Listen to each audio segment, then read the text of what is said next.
அடர்ந்த வனப்பகுதியில் வந்து புதுக்கோட்டை மற்றும் சிறுபாடு மெயின் சாலையில் வந்து இந்த ஸ்ரீ வெங்கலமணி ஐயனார் சமேத பூர்ண புஷ்கலா அம்பிகை இந்த திருக்கோயில் வந்து அமைஞ்சிருக்கு. இந்த திருக்கோயிலுக்கு வந்து நான் வந்து சாதாரணமாக சாமி கும்பிட்டு வர ஒரு பக்தர் தான்.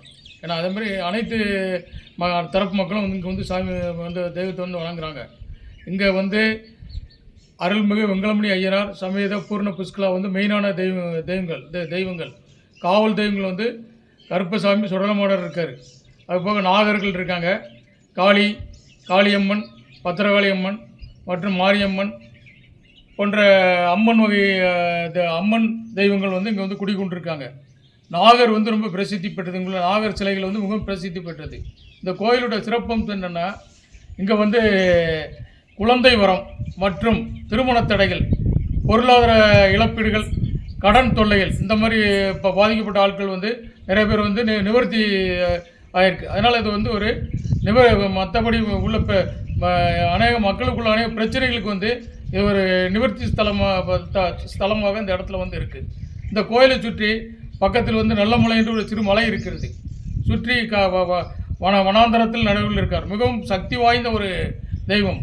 ஒரு உதாரணத்துக்கு ஒரு சின்ன இவங்க ஆரம்ப காலங்களில் இந்த கோயில் வந்து இந்த இடத்துல தெய்வமாக அவங்க குடிமண் வச்சு இந்த இந்த ஐயனாரை வணங்கி ஒரு 700-800 வருடங்கள் இருக்கும்.